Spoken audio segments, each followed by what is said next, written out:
ਵਾਹਿਗੁਰੂ ਜੀ ਕਾ ਖਾਲਸਾ ਵਾਹਿਗੁਰੂ ਜੀ ਕੀ ਫਤਿਹ। ਦਾਸ ਜੱਸਾ ਸਿੰਘ ਸਾਹਿਬਜ਼ਾਦੇ ਸੇਵਾ ਦਲ ਦਾ ਸੇਵਾਦਾਰ ਨਾਲ ਸਾਡੇ ਜੁੜ ਚੁੱਕੇ ਨੇ ਗਿਆਨੀ ਕੁਲਵੰਤ ਸਿੰਘ ਹੁਣੀ, ਜੋ ਕਿ ਮੁੱਖ ਸੇਵਾਦਾਰ ਸਾਹਿਬਜ਼ਾਦੇ ਸੇਵਾ ਦਲ ਪੰਜਾਬ।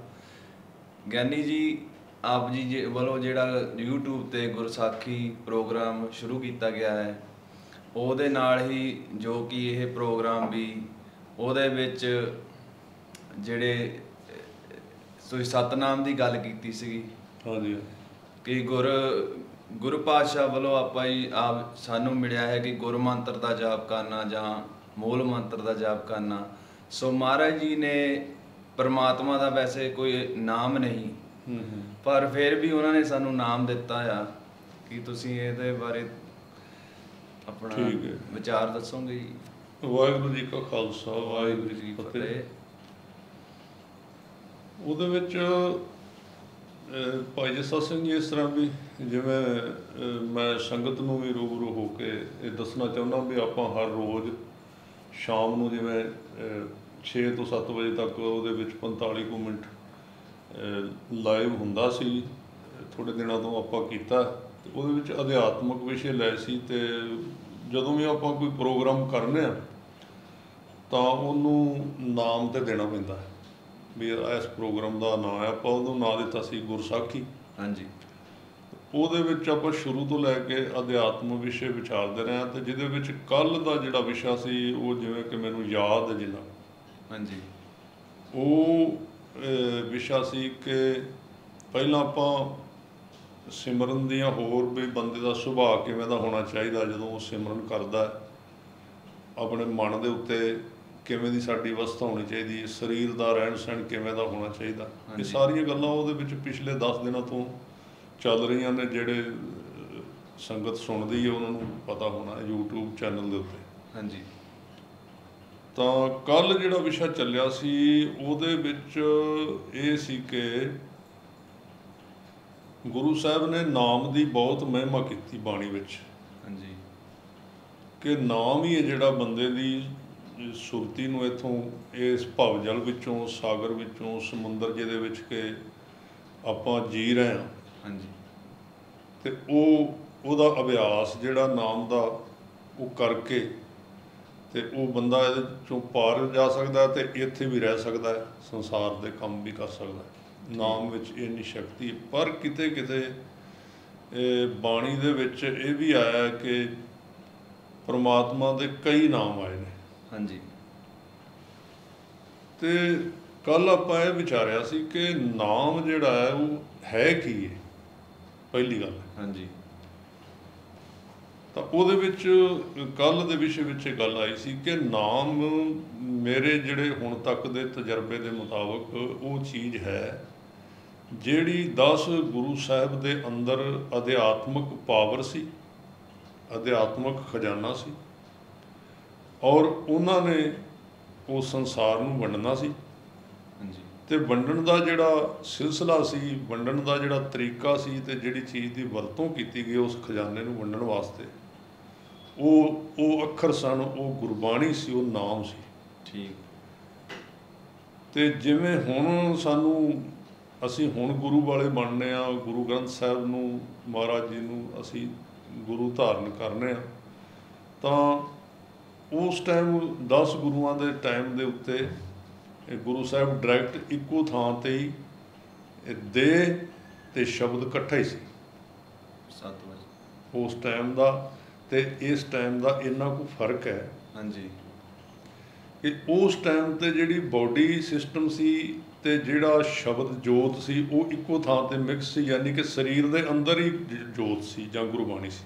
7 ਵਜੇ ਹੁਣ ਫਿਰ ਸਮਾਂ ਲੰਘਿਆ, ਇੱਕ ਮਤਲਬ ਇਹ ਸਮਾਂ ਆਇਆ ਕਿ ਹੁਣ 10ਮ ਪਾਤਸ਼ਾਹ ਤੇ 1699 ਤੋਂ ਬਾਅਦ ਜਦੋਂ ਅੰਮ੍ਰਿਤ ਛਕਾਇਆ, ਹਾਂਜੀ, ਉਦੋਂ ਇਹਨੂੰ ਜਿਹੜਾ ਕੁਦਰਤੀ ਤੌਰ 'ਤੇ ਜਿਹੜੀ ਬਾਣੀ ਵਾਲੀ ਜੋਤ ਵਾਲਾ ਹਿੱਸਾ ਸੀ, ਯਾਨੀ ਕਿ ਉਹ ਗੁਰੂ ਗ੍ਰੰਥ ਸਾਹਿਬ ਵਿੱਚ ਰੱਖਿਆ। ਠੀਕ। ਤੇ ਭਾਵੇਂ ਕਿ ਅਸੀਂ ਗੁਰੂ ਗ੍ਰੰਥ ਸਾਹਿਬ ਜੀ ਨੂੰ ਵੀ ਇੱਕ ਐਜ ਏ ਬੋਡੀ ਵਾਂਗ ਹੀ ਆਪਾਂ ਸਤਿਕਾਰ ਦਿੰਦੇ ਹਾਂ। ਹਾਂਜੀ, ਬਿਲਕੁਲ। ਹੈ ਉਹਦੇ ਵਿੱਚ ਉਪਦੇਸ਼ ਬਾਣੀ ਦਾ ਉਹ ਦਿੱਤਾ ਹੋਇਆ। ਜਿਹੜਾ ਪਰ 10 ਜਿਹੜਾ ਪਾਤਸ਼ਾਹੀਆਂ ਦਿੰਦੀਆਂ ਸੀ। ਹਾਂ, ਜਿਹੜੇ 10 ਪਾਤਸ਼ਾਹੀਆਂ ਦੇ ਪਹਿਲਾਂ ਅੰਦਰ ਹੀ ਸੀ, ਇਕੱਠੇ ਹੀ ਸੀ, ਇਕੱਠਾ ਹੀ, ਹਾਂਜੀ ਪਹਿਲਾਂ ਤਾਂ ਇਕੱਠਾ ਸੀ। ਬਿਲਕੁਲ। ਫਿਰ ਹੁਣ 10 ਗੁਰੂ ਸਾਹਿਬ ਦੇ ਬੋਡੀ ਦਾ ਜਿਹੜਾ ਟਾਈਮ ਸੀ ਉਹ ਤੇ ਚਲਾ ਗਿਆ। ਹਾਂਜੀ। ਹੁਣ ਗੁਰੂ ਦੀ ਜਿਹੜੀ ਸਰੀਰ ਹੈ ਜਿਹੜਾ ਗੁਰੂ ਦਾ, ਉਹ ਲੱਭਣਾ ਜਿਹਦੇ ਵਿੱਚ ਉਹ ਪਾਵਰ ਟਿਕ ਸਕੇ, ਜੋਤ ਜਿਹੜੀ ਟਿਕ ਸਕੇ, ਉਹ ਬੜਾ ਔਖਾ ਹੁੰਦਾ ਦੁਨੀਆ 'ਤੇ। ਹਾਂਜੀ ਬਿਲਕੁਲ। ਇਹ ਇੱਕ ਬੜੀ ਵੱਡੀ ਬੁਝਾਰਤ ਹੈ ਧਾਰਮਿਕ ਦੁਨੀਆ ਦੀ, ਕਿ ਜਿਹੜਾ ਪਿੱਛੋਂ ਜਿਵੇਂ ਗੁਰੂ ਨਾਨਕ ਸਾਹਿਬ ਸਾਡੇ ਆਏ ਸੀ, ਹਾਂਜੀ, ਤਾਂ ਉਹਨਾਂ ਨੂੰ ਜਿੱਥੇ ਹੋਰ ਉਹਨਾਂ ਨੇ ਬਹੁਤ ਕੰਮ ਕੀਤਾ ਸੀ, ਉਹਨਾਂ ਨੂੰ ਇਹ ਬੜਾ ਵੱਡਾ ਫਿਕਰ ਸੀ ਕਿ ਮੇਰੇ ਕੋਲ ਜਿਹੜੀ ਪਾਵਰ ਹੈ ਵੀ ਜਦੋਂ ਮੇਰੇ ਸਰੀਰ ਇੱਕ ਪਰਾਲਬਤ ਦੇ ਮੁਤਾਬਕ ਜਿਹੜਾ ਜਿਉਂਦਾ ਹੈ, ਹਾਂਜੀ, ਚੱਲਦਾ ਹੈ, ਬਿਲਕੁਲ, ਉਸ ਤੋਂ ਬਾਅਦ ਉਹਦਾ ਜਿਵੇਂ ਟਾਈਮ ਪੀਰੀਅਡ ਪੂਰਾ ਹੋ ਜਾਂਦਾ, ਹਾਂਜੀ, ਤਾਂ ਉਹ ਫਿਰ ਸਰੀਰ ਉਹ ਆਤਮਾ ਛੱਡ ਜਾਂਦੀ। ਤਾਂ ਗੁਰੂ ਸਾਹਿਬ ਨੂੰ ਸੀ ਵੀ ਜਿਹੜਾ ਪਹਿਲਾ ਸਰੀਰ ਸੀ, ਉਦੋਂ ਤੋਂ ਪਹਿਲਾਂ ਜਦੋਂ ਉਹਨਾਂ ਨੂੰ ਤਿਆਗਣਾ ਸੀ, ਹਾਂਜੀ, ਉਦੋਂ ਪਹਿਲਾਂ ਇੱਕ ਆਪਣੇ ਨਾਲ ਦਾ, ਆਪਣੇ ਵਰਗਾ ਇੱਕ ਹੋਰ ਸਰੀਰ ਚਾਹੀਦਾ ਸੀ। ਠੀਕ ਹੈ।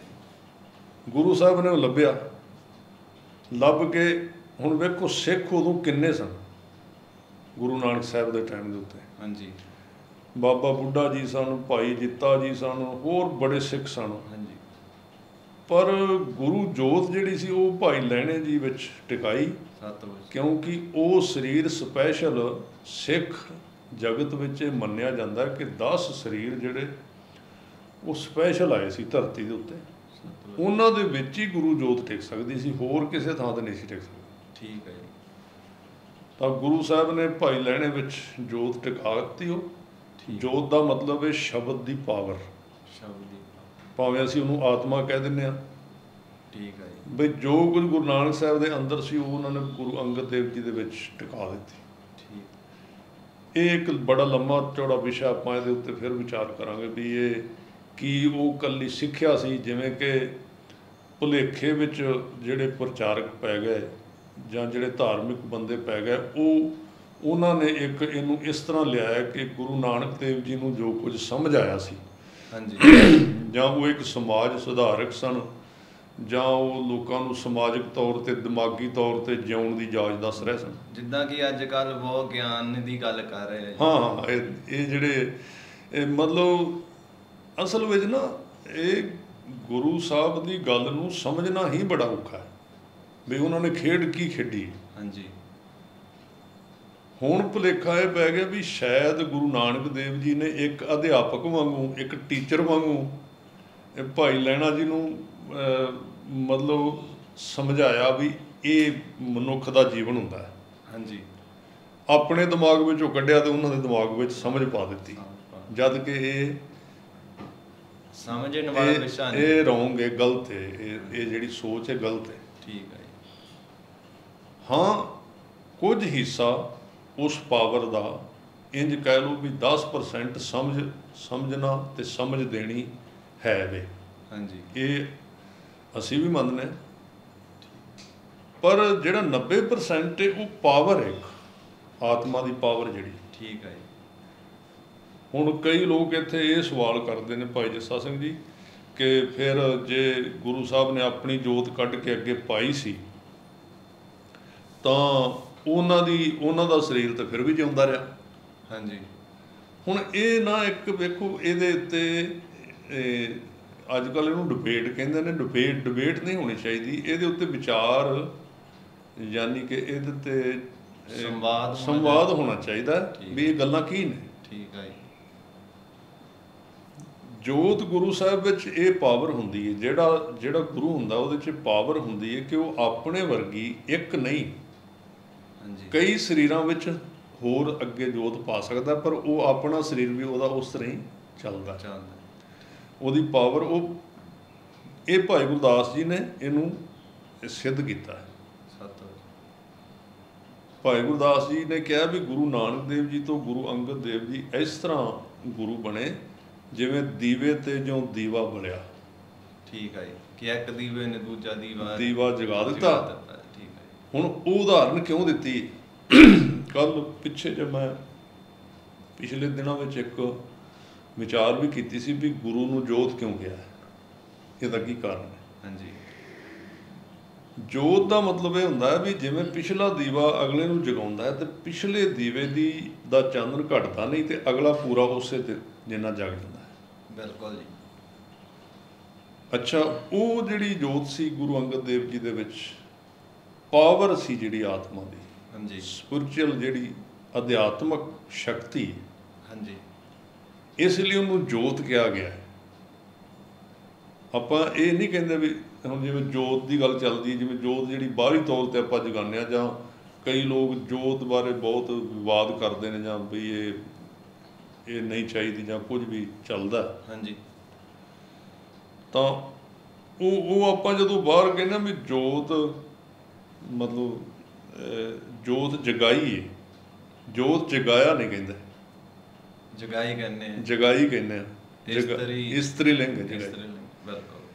ਉਹ ਕਿਉਂ ਹੈ, ਉਹਦਾ ਵੀ ਮੈਂ ਕੱਲ ਦੇ ਵਿਸ਼ੇ ਵਿੱਚ ਆਇਆ ਸੀ ਕਿ ਜਿਉਂ-ਜਿਉਂ ਬੰਦਾ ਪਰਮਾਤਮਾ ਦੇ ਨੇੜੇ ਜਾਂਦਾ ਤਾਂ ਉਹ ਸ਼ਕਤੀ ਰੂਪ ਹੋ ਜਾਂਦਾ ਹੈ, ਇਸਤਰੀ ਰੂਪ ਹੋ ਜਾਂਦਾ ਹੈ। ਸ਼ਕਤੀ ਰੂਪ, ਉਹਨੂੰ ਸ਼ਕਤੀ ਕਿਹਾ ਹੈ। ਸ਼ਕਤੀ ਵੀ ਇੱਕ ਇਸਤਰੀ ਲਿੰਗ, ਸ਼ਕਤੀ ਇਸਤਰੀ ਲਿੰਗ ਹੈ। ਔਰ ਜਿਹੜੇ ਲੋਕ ਇਸ ਕਨਸੈਪਟ ਨੂੰ ਸਮਝ ਜਾਣਗੇ ਨਾ ਵੀ ਇਸਤਰੀ ਇੱਕ ਸ਼ਕਤੀ ਹੁੰਦੀ ਹੈ, ਹਾਂਜੀ, ਤਾਂ ਉਹ ਜਿਹੜੇ ਦਸਮ ਗ੍ਰੰਥ ਦੇ ਵਿੱਚ ਪਰਮਾਤਮਾ ਦੇ ਸੰਕੇਤਕ ਨਾਮ ਆਏ ਨੇ, ਸ਼ਕਤੀਆਂ ਦੇ ਰੂਪ, ਹਾਂ ਕਈ ਆਏ ਨੇ। ਹਾਂਜੀ, ਹੋਰ ਵੀ ਬਹੁਤ ਨਾਮ ਆਏ। ਉਹ ਸੋਚਦੇ ਨੇ ਵੀ ਉਹ ਦੇਵੀਆਂ ਦੇ ਨਾਮ ਨੇ।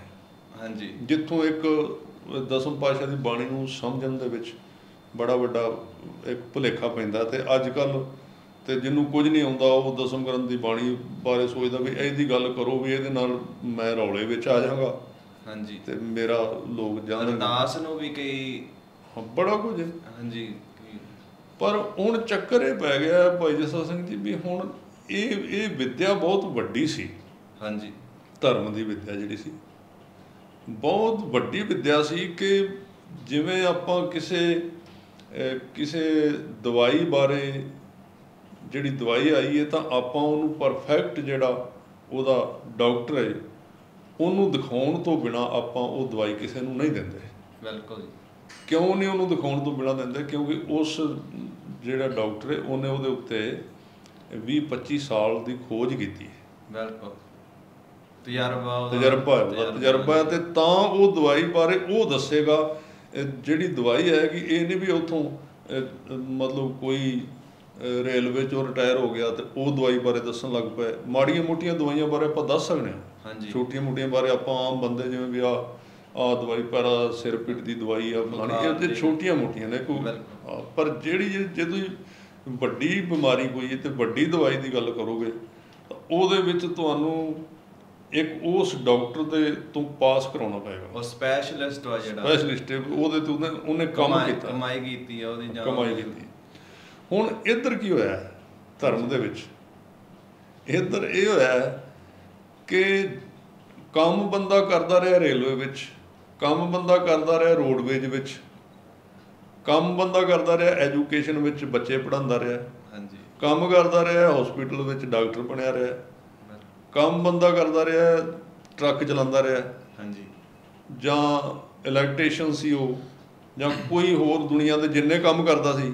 ਤੇ ਉਹ ਕੰਮ ਤੋਂ ਉਹ ਕਰਦਾ ਉਹਨੇ ਕਿਹਾ ਵੀ ਯਾਰ ਆਹ ਜਿਹੜਾ ਧਰਮ ਦਾ ਜਿਹੜੇ ਗੱਲਾਂ ਕਰਨ ਦਾ ਕੰਮ ਹੈ ਨਾ, ਇਹਦੇ ਵਿੱਚ ਪ੍ਰਸਿੱਧੀ ਬੜੀ ਮਿਲਦੀ ਹੈ।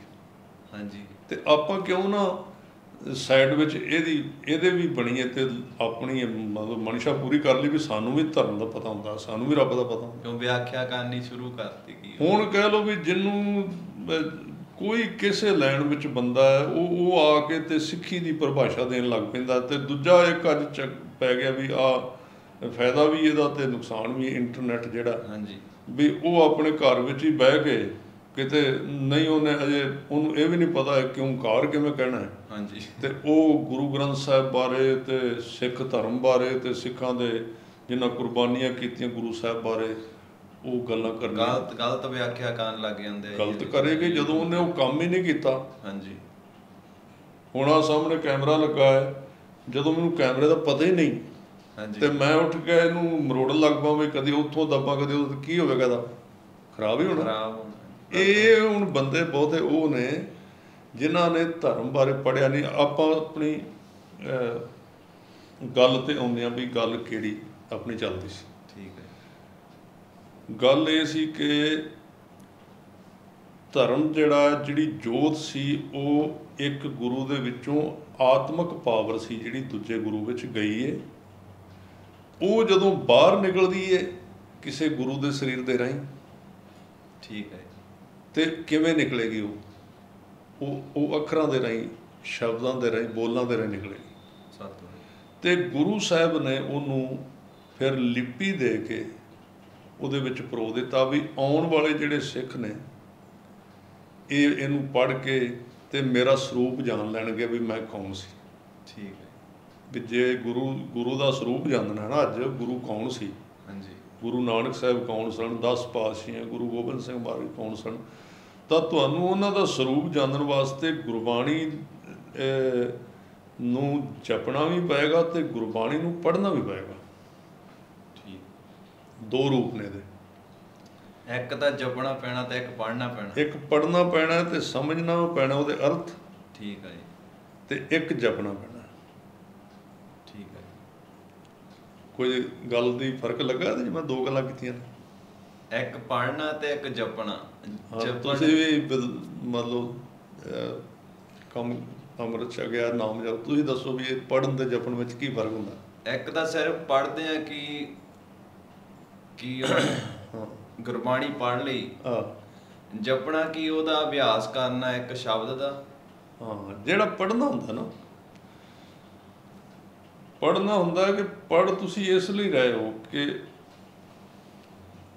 ਉਹਨੂੰ ਤੁਸੀਂ ਕੁਝ ਨਾ ਕੁਝ ਸਮਝਣਾ ਵੀ ਹੈ। ਠੀਕ ਹੈ।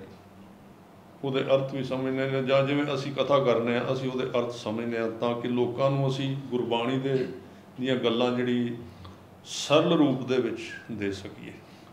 ਇਹ ਤਾਂ ਹੋ ਗਿਆ ਪੜ੍ਹਨਾ। ਕੀ ਕਹਿ ਰਹੇ ਨੇ? ਸਿੱਖਿਆ। ਹਾਂਜੀ, ਸਿੱਖਿਆ ਰੂਪ, ਮੈਸੇਜ ਪਾਸ ਕਰਨਾ, ਇਹਦੇ ਵਾਸਤੇ ਪੜ੍ਹਨਾ ਪਏਗਾ। ਠੀਕ ਹੈ। ਪਰ ਜੇ ਤੁਸੀਂ ਅੰਤਰਮੁਖੀ ਅੰਤਰ ਆਤਮੇ ਜਾਣਾ ਹੈ ਤਾਂ ਤੁਹਾਨੂੰ ਬਾਣੀ ਨੂੰ, ਭਾਵੇਂ ਬਾਣੀ ਨੂੰ ਜਪ ਲਓ, ਭਾਵੇਂ ਗੁਰਮੰਤਰ ਨੂੰ ਤੇ ਭਾਵੇਂ ਮੂਲ ਮੰਤਰ ਨੂੰ। ਠੀਕ ਹੈ। ਉਹ ਤੁਹਾਨੂੰ ਜਪਣਾ ਪਏਗਾ। ਤੇ ਜਪਣ ਦਾ ਸੰਬੰਧ ਹੁੰਦਾ ਹੈ ਸ਼ਬਦ ਤੇ ਸੁਰਤ ਦੇ ਨਾਲ। ਠੀਕ ਹੈ। ਸ਼ਬਦ ਤੇ ਸੁਰਤ ਦੇ ਨਾਲ ਉਹਦਾ ਸੰਬੰਧ ਹੁੰਦਾ ਹੈ। ਹਾਂਜੀ। ਉਹਦਾ ਸੰਬੰਧ ਸਮਝਣ ਨਾਲ ਨਹੀਂ ਹੁੰਦਾ, ਸਮਝਣ ਦਾ ਸੰਬੰਧ ਪੜ੍ਹਨ ਨਾਲ ਹੁੰਦਾ ਹੈ। ਠੀਕ ਹੈ। ਜਿਵੇਂ ਮੈਂ ਤੁਹਾਨੂੰ ਗੁਰੂ ਗ੍ਰੰਥ ਸਾਹਿਬ ਦੇ ਵਿੱਚੋਂ ਇੱਕ ਗੱਲ ਦੱਸ ਦਿੰਦਾ। ਭਗਤ ਪ੍ਰਹਿਲਾਦ ਜੀ ਨੂੰ ਸਕੂਲੇ ਪੜ੍ਹਨ ਵਾਸਤੇ ਸਕੂਲ ਪਾਇਆ ਗਿਆ। ਹਾਂਜੀ। ਤੇ ਉਹਨਾਂ ਦਾ ਜਿਹੜਾ ਟੀਚਰ ਸੀ, ਜਿਹੜਾ ਅਧਿਆਪਕ ਸੀ, ਉਹਦਾ ਨਾਂ ਆਇਆ ਗੁਰਬਾਣੀ ਵਿੱਚ ਸੰਡਾ ਮਰਕਾ। ਹਾਂ। ਤਾਂ ਉਹ ਪ੍ਰਹਿਲਾਦ ਜਿਹੜਾ ਪਿਤਾ ਸੀ, ਉਹ ਤੁਹਾਨੂੰ ਪਤਾ ਪਿਓ ਸੀ ਹਰਨਾਕਸ਼ ਸੀ, ਉਹ ਰੱਬ ਨੂੰ ਮੰਨਦੇ ਨਹੀਂ ਸੀ ਤੇ ਉਹ ਕਹਿੰਦਾ ਸੀ ਮੇਰਾ ਨਾਮ ਜਪੋ। ਹਾਂਜੀ, ਬਿਲਕੁਲ। ਪਰਮਾਤਮਾ ਨੇ ਉਹਦੇ ਘਰ ਹੀ ਉਹਦੇ ਐਂਟੀ ਜਿਹੜਾ ਸੀ ਬੰਦਾ ਪੈਦਾ ਕਰਤਾ, ਭਗਤ ਪੈਦਾ ਕਰਤਾ। ਹਾਂ, ਉਹਨੇ ਕਿਹਾ ਵੀ ਮੈਂ ਤਾਂ ਰਾਮ ਦਾ ਨਾਮ ਜਪਣਾ, ਮੈਂ ਯਾਨੀ ਕਿ ਪਰਮਾਤਮਾ ਦਾ ਨਾਮ ਜਪਣਾ। ਹਾਂਜੀ। ਉਹ ਜ਼ੋਰ ਲਾਉਂਦੇ ਨਾ ਜਦੋਂ ਟੀਚਰ, ਮੈਂ ਪੜ੍ਹਨ ਦੀ ਤੇ ਸਮਝਣ ਦੀ ਤੇ ਜਪਣ ਦੀ ਗੱਲ ਕਰ ਰਿਹਾ। ਹਾਂਜੀ। ਤਾਂ ਉੱਥੇ ਇੱਕ ਸ਼ਬਦ ਆਇਆ ਗੁਰੂ ਗ੍ਰੰਥ ਸਾਹਿਬ ਵਿੱਚ, ਤੁਸੀਂ ਕੱਢ ਕੇ ਤੁਸੀਂ ਵੇਖ ਸਕਦੇ ਹੋ ਵੀ ਉਹ ਕਹਿੰਦੇ ਨੇ ਵੀ ਪਟੀਆ ਕਹਿੰਦੇ ਨੇ ਫੱਟੀ ਨੂੰ। ਆਪਾਂ ਵੀ ਸਕੂਲੇ ਜਾਂਦੇ ਸੀ, ਸਕੂਲ ਵਿੱਚ ਤਾਂ ਫੱਟੀ ਜਿਹੜੀ ਹੁੰਦੀ ਸੀ ਜਿਹਦੇ ਉੱਤੇ ਆਪਾਂ ਸ਼ਾਹੀ ਨਾਲ ਲਿਖਦੇ ਹੁੰਦੇ ਸੀ, ਉਹਨੂੰ ਪਟੀਆ ਕਹਿੰਦੇ ਨੇ। ਠੀਕ ਹੈ ਜੀ। ਉੱਥੇ ਉਹ ਕਹਿੰਦੇ ਵੀ ਆਹ ਪੜ੍ਹ, ਆਹ ਚੀਜ਼ਾਂ ਪੜ੍ਹ, ਆਹ ਚੀਜ਼ਾਂ ਸਮਝ, ਆਹ ਚੀਜ਼ਾਂ ਸਮਝ। ਉਹ ਇੱਕ ਗੱਲ ਕਹਿੰਦੇ ਨੇ ਗੁਰੂ ਗ੍ਰੰਥ ਸਾਹਿਬ ਵਿੱਚ ਆਈ, ਭਗਤ ਪ੍ਰਹਿਲਾਦ ਕਹਿੰਦੇ ਵੀ ਮੇਰੋ ਔਰ ਪੜ੍ਹਨ ਸਿਓ ਨਹੀਂ ਕਾਮ। ਠੀਕ ਹੈ। ਮੇਰੀ ਪਟੀਆ ਲਿਖ ਦਿਓ ਸ੍ਰੀ ਗੋਪਾਲ ਇਸ ਤਰ੍ਹਾਂ। ਹਾਂਜੀ। ਮੋਕੋ ਕਹਾਂ ਪੜਾਉਸ ਆਲ ਜਾਲ। ਕੀ ਆਲ ਜਾਲ ਜਿਹੜਾ? ਆਲ ਜਾਲ, ਆਲ ਕਹਿੰਦੇ ਨੇ ਆਲ ਮੈਨੇ ਆਲਿਆ, ਆਲਿਆ ਮੈਨੇ ਘਰ। ਘਰ। ਠੀਕ। ਤੇ ਜਾਲ ਮੈਨੇ ਜਾਲ। ਜਾਲ ਜਿਹੜਾ ਉਹ ਕਹਿੰਦੇ ਨੇ ਵੀ ਮੈਨੂੰ ਇੱਥੇ ਦੁਨੀਆ ਦੇ ਸੰਸਾਰਿਕ ਜਾਲ ਦੀ ਵਿੱਦਿਆ ਨਾ ਪੜ੍ਹਾਓ, ਹਾਂਜੀ ਵੀ ਮੇਰੀ ਫੱਟੀ ਦੇ ਉੱਤੇ ਗੋਪਾਲ ਦਾ ਨਾਮ ਲਿਖ ਦਿਓ, ਮੈਂ ਤਾਂ ਉਹ ਜਪਣਾ ਹੈ।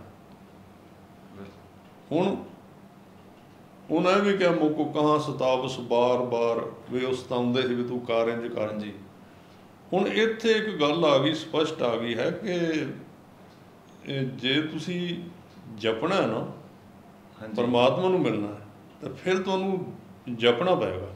ਉਹਦਾ ਸਮਝ ਨਾਲ ਨਹੀਂ, ਸਮਝ ਤਾਂ ਆਪਾਂ ਨੂੰ ਖੰਡਨ ਨਹੀਂ ਕਰਨਾ ਸਮਝ ਨੂੰ। ਹਾਂਜੀ, ਉਹ ਸੀਮਤ ਲੋੜ ਲਈ ਠੀਕ ਨਹੀਂ, ਹੈ। ਉਹ ਇੱਕ ਪੰਥ ਦਾ ਵਿਸ਼ਾ ਹੈ। ਪੰਥਕ ਜਿਵੇਂ ਤੁਸੀਂ ਧਰਮ ਦੀ ਐਕਟੀਵਿਟੀ ਕਰਨੀ, ਜਿਵੇਂ ਉਹਨੂੰ ਫੈਲਾਉਣਾ ਹੈ, ਹਾਂਜੀ, ਪ੍ਰਸਾਰ ਕਰਨਾ ਉਹਦਾ ਪ੍ਰਸਾਰ, ਉਹਦੇ ਵਾਸਤੇ ਤੁਹਾਨੂੰ ਉਸ ਚੀਜ਼ ਦੀ ਲੋੜ ਪਏਗੀ। ਤੁਸੀਂ ਪੜ੍ਹੋ, ਸਮਝੋ, ਵਿਆਖਿਆ ਕਰੋ। ਹਾਂਜੀ, ਪਰ ਉਹ ਵੀ ਤੁਹਾਡਾ ਧਰਮ ਤਾਂ ਵਧੇਗਾ ਜੇ ਉਹਦੀ ਬੈਕ ਦੇ ਵਿੱਚ 90% ਵਾਲਾ ਤੁਹਾਡਾ ਜਾਪ ਪਿਆ ਹੋਇਆ ਹੈ, ਜੀਵਨ ਅਭਿਆਸ ਪਿਆ ਤੁਹਾਡਾ। ਤਾਂ ਉਹ ਅਭਿਆਸ, ਜਪਣ ਦਾ ਮਤਲਬ ਹੈ ਅਭਿਆਸ ਕਰਨਾ, ਸ਼ਬਦ ਤੇ ਸੁਰਤ ਦਾ ਅਭਿਆਸ ਕਰਨਾ। ਸ਼ਬਦ ਦਾ ਮਤਲਬ ਹੈ ਆਵਾਜ਼, ਤੇ ਸੁਰਤ ਦਾ ਮਤਲਬ ਹੈ ਧਿਆਨ। ਜਿੱਥੋਂ ਆਵਾਜ਼ ਆ ਰਹੀ ਹੈ ਉਹਦੇ 'ਚ ਧਿਆਨ ਜੋੜਨਾ। ਠੀਕ ਜੀ। ਆਪਾਂ ਜਦੋਂ ਬੋਲਦੇ ਹਾਂ ਨਾ ਵਾਹਿਗੁਰੂ, ਹਾਂਜੀ, ਤੁਸੀਂ ਕਿੱਥੋਂ ਵਾਹਿਗੁਰੂ ਬੋਲ ਸਕਦੇ ਹੋ? ਇਹ ਬੜੀਆਂ ਭਾਈ ਜੱਸਾ ਸਿੰਘ ਜੀ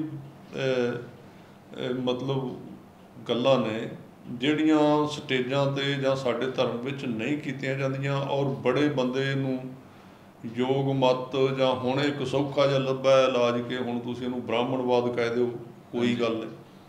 ਹਾਂਜੀ, ਇਹਨੂੰ ਵੀ ਇਸੇ ਕਰਕੇ ਕਈ ਜਿਹੜੇ ਸਿੱਖ ਆ ਜੀ, ਉਹ ਸਿੱਖੀ ਤੋਂ ਦੂਰ ਜਾ ਰਹੇ ਆ ਕਿ ਉਹਨਾਂ ਨੂੰ ਅਧਿਆਤਮ ਦਾ ਜਿਹੜਾ ਮਹਾਰਾਜ ਜੀ ਨੇ ਰਸਤਾ ਦੱਸਿਆ ਸੀ।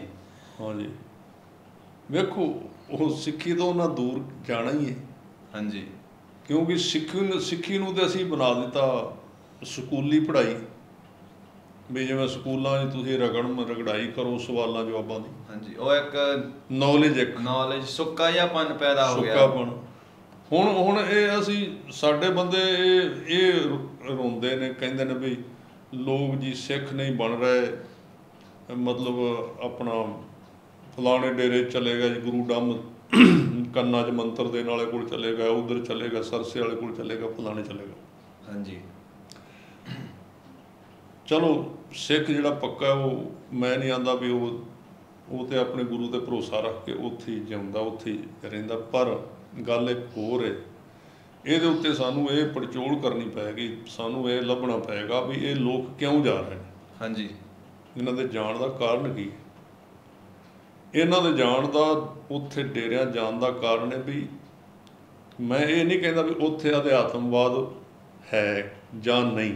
ਠੀਕ, ਹੋ ਸਕਦਾ ਲੱਖ ਬੰਦੇ ਜੋ 2-4 ਅਧਿਆਤਮਵਾਦੀ ਹੋਣਗੇ ਵੀ। ਹਾਂਜੀ, ਆਪਾਂ ਨਾ ਵੀ ਕਿਉਂ ਕਰਨੀ। ਪਰ ਮੈਂ ਇਹ ਵੀ ਨਹੀਂ ਕਹਿੰਦਾ ਵੀ ਉੱਥੇ ਅਧਿਆਤਮਵਾਦ ਉੱਥੇ ਹੀ ਹੈ, ਵੀ ਸਾਡੇ ਕੋਲ ਕੋਈ ਨਹੀਂ। ਹਾਂਜੀ, ਪਰ ਉਹਨਾਂ ਨੇ ਇੱਕ ਅਧਿਆਤਮਵਾਦ ਸ਼ੋਅ ਜ਼ਰੂਰ ਕਰਤਾ, ਫਰੰਟ ਤੇ ਲੈਣ ਦਾ। ਫਰੰਟ ਤੇ ਲੈਣ ਦਾ ਜੀ, ਇਸ ਤਰ੍ਹਾਂ ਸਿਮਰਨ ਕਰਨਾ ਹੈ, ਇਸ ਤਰ੍ਹਾਂ ਦਸਮ ਦੁਆਰਾ ਖੁੱਲ ਜਾਂਦਾ, ਇਸ ਤਰ੍ਹਾਂ ਤੁਸੀਂ ਲਾਈਟ ਜਗਾ ਕੇ ਮਤਲਬ ਉਹਨਾਂ ਨੇ ਉਹਨੂੰ ਕਹਿ ਲਓ ਵੀ ਮਾਰਕੀਟਿੰਗ ਕੀਤੀ ਹੈ ਅਧਿਆਤਮਵਾਦ ਦੀ ਉਹਨਾਂ ਨੇ। ਹਾਂਜੀ, ਤੇ ਅਸੀਂ ਚਲੋ ਮਾਰਕੀਟਿੰਗ ਤੇ ਨਾ ਕਰੀਏ, ਅਧਿਆਤਮ ਦੀ ਮਾਰਕੀਟਿੰਗ ਨਹੀਂ ਹੁੰਦੀ ਵੀ ਨਹੀਂ, ਮਤਲਬ ਪਰ ਅਸੀਂ ਘੱਟੋ ਘੱਟ ਇਹਦਾ ਕਰਦੇ ਵੀ ਅਸੀਂ ਅਧਿਆਤਮ ਨੂੰ ਮੰਨੀਏ ਤੇ ਉਹਨੂੰ ਪ੍ਰਚਾਰੀਏ ਤੇ ਉਹਨੂੰ ਕਹੀਏ ਵੀ ਹੁੰਦਾ ਹੈ। ਹਾਂਜੀ, ਸਾਡੇ ਤਾਂ ਬੰਦੇ ਕਹਿਣ ਲੱਗ ਪਏ ਹੁਣ ਹੁੰਦਾ ਹੀ ਕੋਈ ਨਹੀਂ ਅਧਿਆਤਮਵਾਦ, ਸਿਮਰਨ ਹੁੰਦਾ ਹੀ ਨਹੀਂ। ਹਾਂਜੀ, ਤਾਂ ਜਦੋਂ ਤੁਸੀਂ ਕਹੋਗੇ ਵੀ ਅਧਿਆਤਮਵਾਦ ਹੁੰਦਾ ਨਹੀਂ, ਹਾਂਜੀ, ਮੈਂ ਤੁਹਾਨੂੰ ਇੱਕ ਗੱਲ ਆਪਣੇ ਤਜਰਬੇ ਦੇ ਮੁਤਾਬਕ ਕਹਿ ਸਕਦਾ, ਦੱਸ ਇਹ ਪੱਕੀ ਗੱਲ ਹੈ ਕਿ ਜਿਹੜੇ ਲੋਕ ਡੇਰਿਆਂ ਤੇ ਗਏ ਨੇ, ਉਹ ਤੇ ਗਏ ਹੀ ਗਏ ਨੇ ਤੁਹਾਨੂੰ ਛੱਡ ਕੇ। ਹਾਂਜੀ, ਜਿਹੜਾ ਤੁਹਾਡਾ ਆਉਣ ਵਾਲਾ ਨੌਜਵਾਨ ਤਬਕਾ ਹੈ, ਜਿਹੜੇ ਨੌਜਵਾਨ ਤਬਕਾ ਹੈ, ਹਾਂਜੀ, ਉਹ ਜਿਹੜੇ ਨੇ ਤੁਹਾਡੇ ਕੋਲੋਂ ਆਉਣਾ ਬੰਦ ਕਰ ਦੇਣਗੇ। ਇੱਕ ਬਹੁਤ ਵੱਡੀ ਸਮੱਸਿਆ ਆ ਗਈ ਹੈ ਕਿ ਗੁਰਦੁਆਰਿਆਂ ਦੇ ਵਿੱਚ ਆਮਦ ਜਿਹੜੀ ਹੈ ਘਟਦੀ ਜਾ ਰਹੀ ਲੋਕਾਂ ਦੀ। ਹਾਂਜੀ, ਗੁਰਦੁਆਰਿਆਂ ਵਿੱਚ ਖਾਸ ਕਰਕੇ ਵਿਦੇਸ਼ ਦੇ ਵਿੱਚ ਵਿਦੇਸ਼ ਦੇ ਵਿੱਚ ਇੱਥੇ ਵੀ ਕਈ ਵਾਰੀ ਗੁਰੂ ਇੱਥੇ ਘਰਾਂ 'ਚ ਜਾਈਦਾ 40-50 ਸਾਲ ਤੋਂ ਉੱਪਰਲੇ ਚਲੋ ਸਰੀਰ। ਇੱਥੇ ਇੱਕ ਚੀਜ਼ ਇੱਕ ਬਣੀ ਹੋਈ ਹੈ ਕਿ ਇਹ ਪੰਜਾਬ ਦੀ ਧਰਤੀ ਦੇ ਕੋਈ ਵਿਸ਼ੇਸ਼ਤਾ ਹੈ ਕਿ ਜਿਵੇਂ ਇੱਥੇ ਕੁਝ ਮਨੌਤਾਂ ਵੀ ਬਣੀਆਂ ਹੋਈਆਂ ਨੇ। ਹਾਂਜੀ। ਵੀ ਲੋਕ ਚਲੋ ਜਾਂਦੇ ਨੇ ਵੀ ਅੱਜ ਗੁਰਦੁਆਰੇ ਜਾਣਾ ਜੀ, ਅੱਜ ਲੰਗਰ ਹੈ ਜਾਂ ਅੱਜ ਸ਼ਹੀਦੀ ਦੇਣ ਹੈ, ਅੱਜ ਆਹ ਹੈ, ਅੱਜ ਉਹ, ਇਹ ਜਾਂਦੇ ਨੇ। ਪਰ ਉੱਥੇ ਬਾਹਰ ਕੀ ਹੋ ਰਿਹਾ ਵੀ ਉਹ ਨੌਜਵਾਨ ਤਬਕਾ ਆਉਣਾ ਘਟਦਾ ਜਾ ਰਿਹਾ। ਔਰ ਮੈਂ ਇੰਗਲੈਂਡ ਦੇ ਕੁਝ ਮੈਨੂੰ ਜਿਹੜੇ ਬੰਦੇ ਤਜਰਬੇਕਾਰ ਉਹਨਾਂ ਨੇ ਬੈਠਿਆਂ ਗੱਲ ਦੱਸੀ ਕਿ ਬੜਾ ਭਾਰੀ ਖਤਰਾ ਪੈਦਾ ਹੋ ਗਿਆ ਕਿ ਗੁਰਦੁਆਰਿਆਂ ਦੇ ਵਿੱਚ ਆਮਦ ਘਟ ਰਹੀ ਹੈ, ਤੇ ਖਾਸ ਕਰਕੇ ਨੌਜਵਾਨਾਂ ਦੀ ਤੇ ਬੱਚਿਆਂ ਦੀ ਘਟ ਰਹੀ। ਹਾਂਜੀ। ਹੁਣ ਉਹਦਾ ਕਾਰਨ ਕੀ ਹੈ? ਉਹਦਾ ਕਾਰਨ ਹੈ ਕਿ ਉਹ ਦੇਸ਼ ਨੇ ਜਿਹੜੇ ਉਹਨਾਂ ਦੇ ਵਿੱਚ ਜਿਹੜਾ ਮਾਰਕੀਟ ਦੇ ਵਿੱਚ ਬਾਹਰ ਹੈ ਸਾਰਾ ਉਹ ਮਾਇਆ ਦਾ ਪਸਾਰਾ ਬਹੁਤ ਤੇਜ਼ ਹੈ। ਪਦਾਰਥ ਦਾ ਜਾਂ ਮੋਟੇ ਤੌਰ ਤੇ ਸਰੀਰਕ ਪ੍ਰਦਰਸ਼ਨ ਦਾ ਤੇ ਨਸ਼ਿਆਂ ਦਾ ਤੇ ਜਿਹੜਾ ਉਹਨਾਂ ਦਾ ਫੂਡ ਹੈ, ਜਿਹੜਾ ਉਹਨਾਂ ਦਾ ਖਾਣਾ ਹੈ, ਯਾਨੀ ਕਿ ਮੈਂ ਤੁਹਾਨੂੰ ਸਿੱਧਾ ਕਹਿ ਦੇਣਾ ਵੀ ਉਹਦੇ ਵਿੱਚ ਸੈਕਸ ਦੀ ਭਾਵਨਾ, ਜਿਹੜੇ ਕਾਮ ਵਾਸ਼ਨਾ ਦੀ ਇਹ ਉਹ ਆਪਣੇ ਆਪ ਹੀ ਉਹਦੇ ਵਿੱਚ ਜਿਹੜਾ ਉੱਥੋਂ ਦੀ ਵਿੱਦਿਆ, ਉੱਥੋਂ ਸਕੂਲ, ਉਹ ਸਾਰਾ ਕੁਝ ਉਹਨੂੰ ਗਰੋ ਕਰਦਾ, ਉਹਨੂੰ ਇੰਪਲਾਂਟ ਕਰਦਾ ਬੰਦੇ ਦੇ ਮਨ ਦੇ ਵਿੱਚ। ਤਾਂ ਉਹ ਇੱਕ ਤਾਂ ਉਹ ਖਿੱਚ ਪੈ ਰਹੀ। ਹਾਲਾਂਕਿ ਉੱਥੋਂ ਉਹ ਲੋਕ ਜਿਹੜੇ ਨੇ ਥੋੜ੍ਹੇ ਚਿਰ ਵਿੱਚ ਅੱਕ ਜਾਂਦੇ ਨੇ। ਇਹ ਵੀ ਵੇਖਿਆ ਗਿਆ ਹੈ ਕਿ ਉਸ ਦੁਨੀਆ 'ਚ ਜਾ ਕੇ ਜਿਹੜਾ ਬੱਚਾ ਮੰਨ ਲਓ 15-18 ਸਾਲ ਦੀ ਉਮਰ ਚਲਾ ਗਿਆ, ਤਾਂ ਇਹ ਜਿੰਨੀਆਂ ਚੀਜ਼ਾਂ ਮੈਂ ਤੁਹਾਨੂੰ ਹੁਣ ਗਿਣਾਈਆਂ ਨੇ, ਜਿਹਦੇ ਵਿੱਚ ਨਸ਼ਾ ਹੈ, ਜਿਹਦੇ ਵਿੱਚ ਮਾਸ ਕਬਾਬ ਹੈ, ਜਿਹਦੇ ਵਿੱਚ ਤੁਹਾਡਾ ਫਾਸਟ ਫੂਡ ਜਾਂ ਗਰਮ ਮਸਾਲਿਆਂ ਵਾਲੀ ਚੀਜ਼ਾਂ ਜਾਂ ਤੇ ਸਰੀਰਕ ਪ੍ਰਦਰਸ਼ਨ ਜਾਂ ਹੋਰ ਸਰੀਰਕ ਪ੍ਰਦਰਸ਼ਨ, ਭੜਕਾਊ ਫੈਸ਼ਨ ਪ੍ਰਸਤੀ ਹੈ, ਜਾਂ ਭੋਜਨ ਇਸ ਤਰ੍ਹਾਂ ਦਾ, ਜਾਂ ਮਤਲਬ ਨੰਗੇਜ ਤੇ ਫਿਲਮਾਂ ਨੇ, ਇਹ ਸਾਰਾ ਕੁਝ ਹੈ। ਹਾਂਜੀ। ਇਹ ਮੇਰਾ ਜਿਹੜਾ ਤਜਰਬਾ, ਮੈਂ ਉਹਦੇ ਮੁਤਾਬਕ ਜੋ ਕੁਝ ਮੈਂ ਜਿੰਨਾ ਕੁ ਗੁਰਬਾਣੀ ਨੂੰ ਪੜ੍ਹਿਆ ਵੀ ਇਹ ਉਹ ਜਾਂਦੇ ਜ਼ਰੂਰ ਨੇ। ਹਾਂਜੀ। ਕਿਉਂਕਿ ਉਹਨਾਂ ਨੂੰ ਉਧਰ ਧੱਕੇ ਜਾਂਦਾ, ਪੜ੍ਹਾਈ ਉਹਨਾਂ ਦੀ ਹੈ ਵੀ ਤੁਸੀਂ ਇੱਧਰ ਇਹ ਜੀਵਨ ਹੈ ਹੀ ਹੈ ਵੀ ਉਹਨੂੰ ਮੰਨਦੇ ਹੋ। ਤਾਂ ਉੱਥੇ ਜਾ ਕੇ ਕੀ ਹੁੰਦਾ ਕਿ ਤੁਸੀਂ ਥੋੜ੍ਹੇ ਚਿਰ ਬਾਅਦ, ਉਹ 5-7 ਸਾਲ ਬਾਅਦ, ਜਦੋਂ ਉਹਨਾਂ ਦੀ ਐਨਰਜੀ ਇੱਕ ਤਰ੍ਹਾਂ ਦੇ ਨਾਲ ਪੂਰੀ ਤਰ੍ਹਾਂ ਡਿਪਲੀਟ ਹੋ ਜਾਂਦੀ, ਖਤਮ ਹੋ ਜਾਂਦੀ, ਉਹਨਾਂ ਦੀ ਵੇਸਟ ਹੋ ਜਾਂਦੀ। ਹਾਂਜੀ। ਤਾਂ ਫਿਰ ਉਹ ਭਾਲਦੇ ਨੇ ਵਾਪਸ ਆ ਕੇ ਕਿ ਸਾਨੂੰ ਕੋਈ ਥਾਂ ਦੱਸੋ ਜਿੱਥੇ ਸਾਨੂੰ ਪੀਸ ਆਫ ਮਾਈਂਡ, ਯਾਨੀ ਕਿ ਸ਼ਾਂਤੀ ਵਾਲੀ ਥਾਂ ਦੱਸੋ। ਤੁਸੀਂ ਤਾਂ USA 'ਚ ਰਹੇ ਹੋ। ਹਾਂਜੀ। ਮੈਨੂੰ ਪਤਾ ਵੀ ਜੱਸਾ ਸਿੰਘ ਹੋਰੀ ਪਹਿਲਾਂ ਕਿਵੇਂ ਹੁੰਦੇ ਸੀ, ਠੀਕ ਹੈ ਨਾ? ਬਿਲਕੁਲ। ਸਾਰਾ ਕੁਝ ਵੇਖਿਆ ਨਾ ਤੁਸੀਂ? ਹਾਂਜੀ, ਬਿਲਕੁਲ ਜੀ। ਇਹ ਮੈਂ ਸੰਗਤ ਨੂੰ ਦੱਸਣਾ ਚਾਹੁੰਦਾ ਵੀ ਇਹ ਭਾਈ ਜੱਸਾ ਸਿੰਘ ਜੀ ਮਤਲਬ ਫੁੱਲ ਜਿਹਨੂੰ ਗੈਂਗਸਟਰ ਹੀ ਸਨ। ਇਹਨਾਂ ਦੇ ਡੋਲੇ ਅਜੇ ਵੀ ਤੁਸੀਂ ਵੇਖ ਲਓ, ਇੱਥੇ ਫੁੱਲਾਂ ਨਾਲ ਭਰੇ ਹੋਏ ਕਈ ਕੁਝ ਲਵਾਇਆ ਇਹਨਾਂ ਨੇ। ਤੇ ਹੁਣ ਵੇਖੋ ਕੀ ਬਣ ਗਿਆ ਵੀ ਹੁਣ ਇਹ ਵਧੀਆ ਨਿਤਨੇਮ ਦਾ ਸਾਰਾ ਕੁਝ ਗੁਰੂ ਦੀ ਕਿਰਪਾ ਹੋ ਗਈ। ਤੇ ਇੱਥੇ ਇਹ ਮੇਰੇ ਕੋਲ ਆਇਆ ਇਹਨੇ 2-4-5 ਮਹੀਨੇ ਹੋ ਗਏ। ਤਾਂ ਇਹਦਾ ਸ਼ੌਂਕ ਹੈ ਵੀ ਮੈਂ ਅਧਿਆਤਮ ਨੂੰ ਕਮਾਵਾਂ। ਤਾਂ ਇਹਦਾ ਤਜਰਬਾ ਵੀ ਹੈ ਕਿ ਉਹ ਜਿਵੇਂ ਮੈਂ ਤੁਹਾਨੂੰ ਕਹਿ ਰਿਹਾ ਸੀ ਵੀ 5-7 ਸਾਲਾਂ ਬਾਅਦ ਬੰਦਾ ਵਾਪਸ ਆ ਕੇ ਉਸ ਜੀਵਨ ਨੂੰ ਵੇਖ ਕੇ ਫਿਰ ਉਹ ਭਾਲਦਾ ਹੈ। ਹੁਣ ਜਦੋਂ ਭਾਲਦਾ ਹੈ ਉਹ ਗੁਰਦੁਆਰੇ 'ਚ ਆਉਂਦਾ। ਹਾਂਜੀ। ਮੰਨ ਲਓ ਤੂੰ ਹੀ ਜਾਂ ਹੋਰ ਕੁਛ ਸਿੱਖ ਆਏ ਨੇ। ਹਾਂਜੀ।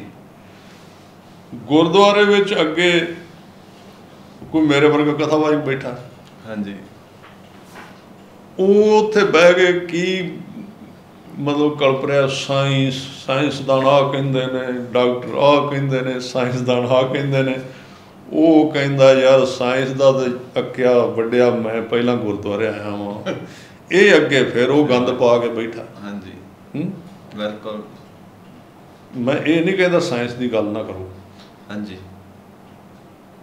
ਪਰ ਮੈਂ ਇੱਕ ਗੱਲ ਕਹਿਣੀ ਚਾਹੁੰਦਾ ਕਿ ਇਹ ਜਿਹੜੀ ਚੀਜ਼ ਅੱਜ ਪ੍ਰਚਾਰੀ ਜਾ ਰਹੀ ਹੈ ਕਿ ਧਰਮ ਨੂੰ ਸਾਇੰਸ ਦੀ ਨਜ਼ਰ ਨਾਲ ਵੇਖੋ, ਇਹ ਜੇ ਇਹਨੂੰ ਤੁਹਾਨੂੰ ਬੰਦ ਕਰਨਾ ਪਏਗਾ ਬਿਲਕੁਲ, ਜੇ ਤੁਸੀਂ ਧਰਮ ਨੂੰ ਸਮਝਣਾ। ਹਾਂਜੀ। ਉਹ ਅਲੱਗ ਅਸੀਂ ਗੱਲ ਕਰਾਂਗੇ, ਆਪਣੇ ਐਪੀਸੋਡ ਚੱਲਦੇ ਰਹਿਣੇ ਨੇ ਬਈ ਤਰਕ ਨਹੀਂ, ਯਾਨੀ ਕਿ ਅਕਲ ਜਾਂ ਬੁੱਧੀ ਦੀ ਕਿਵੇਂ ਵਰਤੋਂ ਕਰਨੀ ਸਿੱਖਣਾ। ਹਾਂਜੀ। ਪਰ ਉਹ ਉੱਥੇ ਭਾਲਣ ਗਿਆ ਸੀ ਸ਼ਾਂਤੀ ਕੀ। ਤਾਂ ਉੱਥੇ ਕੀ ਹੋਇਆ ਵੀ ਹੁਣ ਉੱਥੇ ਉਪਦੇਸ਼ ਜਿਹੜਾ ਹੋ ਰਿਹਾ ਕਿਤੇ ਮੈਂ ਨਹੀਂ ਟੋਟਲ ਨਾ ਮੈਂ ਵਿੱਚ ਲਾ ਦਿਆਂ ਵੀ ਕੋਈ ਅਧਿਆਤਮਵਾਦ ਹੈ ਹੀ ਨਹੀਂ। ਆਪਣੇ ਵਿੱਚ ਗੁਰੂ ਘਰਾਂ ਦੇ ਵਿੱਚ ਕਿਤੇ ਕਿਤੇ ਗੁਰੂ ਦੀ ਕਿਰਪਾ ਨਾਲ ਗੁਰੂ ਕੇ ਵਜ਼ੀਰ ਜਿਹੜੇ ਗ੍ਰੰਥੀ ਸਿੰਘ ਨੇ, ਨਿਤਨੇਮੀ ਹੈਣ ਨੇ, ਅਭਿਆਸੀ ਵੀ ਨੇ। ਹਾਂਜੀ। ਸਾਡੇ ਜਿਵੇਂ ਅਸੀਂ ਮੈਂ ਕਥਾਵਾਚਕ ਸੀ ਪਹਿਲਾਂ, ਫਿਰ ਸਿੰਘ ਜਿਹੜੇ ਇਕੱਠੇ ਹੋ ਗਏ ਅਤੇ ਉਹ ਅਸੀਂ ਇੱਕ ਛੋਟਾ ਜਿਹਾ ਜਥੇ ਦੇ ਰੂਪ ਵਿੱਚ ਵੀ ਜ਼ਿਆਦਾ ਸੇਵਾ ਹੁੰਦੀ, ਸੰਗਤ ਇਕੱਠੀ ਹੋ ਜਾਂਦੀ ਹੈ, ਉਹਦੇ ਨਾਲ ਮੈਨ ਪਾਵਰ ਵੀ ਵੱਧ ਜਾਂਦੀ ਹੈ, ਮਨੀ ਪਾਵਰ ਵੀ ਵੱਧ ਜਾਂਦੀ ਹੈ, ਅਤੇ ਉਸ ਪਾਵਰ ਦੇ ਨਾਲ ਹਾਂਜੀ ਅਸੀਂ ਸੇਵਾ ਵੱਧ ਕਰ ਸਕਦੇ ਹਾਂ ਪ੍ਰਚਾਰ ਦੀ। ਅਤੇ ਉਹਦੇ ਵਿੱਚ ਇੱਕ ਜਥੇਬੰਦੀ ਦਾ ਰੂਪ ਜਿਹੜਾ ਸਾਡਾ ਆਇਆ, ਅਤੇ ਉਹਦੇ ਵਿੱਚ ਮੈਂ ਇਹਨੂੰ ਵੇਖਿਆ ਕਿ ਉਹ ਸਾਡੇ ਵਿੱਚ ਫਿਰ ਅਭਿਆਸ ਵਾਲੇ ਵੀ ਬੰਦੇ ਬੜੇ ਆਏ। ਹਾਂਜੀ। ਕਿਉਂਕਿ ਤੁਸੀਂ ਵੀ ਕਥਾ ਸੁਣੀਆਂ ਨੇ, ਤੁਸੀਂ ਕਥਾ ਬਹੁਤ ਸਾਲਾਂ ਤੋਂ ਮੈਨੂੰ ਪਤਾ 10-11 ਸਾਲ ਹੋ ਗਏ। ਹਾਂਜੀ। ਹਾਂ, ਸੁਣਦੇ ਰਹੇ। ਹਾਂਜੀ। ਅਤੇ ਜਿਵੇਂ ਜਿਵੇਂ ਸੁਣਿਆ ਤਾਂ ਮੈਨੂੰ ਦੱਸਿਆ ਤਾਂ ਸਾਰਾ ਕੁਝ। ਹਾਂਜੀ। ਤਾਂ ਉਹਦੇ ਵਿੱਚ ਮੈਂ ਜਿਹੜਾ ਜ਼ੋਰ ਦਿੱਤਾ ਬਹੁਤਾ, ਯਾਨੀ ਕਿ 2005 ਤੋਂ ਲੈ ਕੇ ਅਤੇ 12-13 ਤੱਕ, 13-14 ਤੱਕ ਮੈਂ ਇਕੱਲੇ ਅਧਿਆਤਮ 'ਤੇ ਬੋਲਿਆ।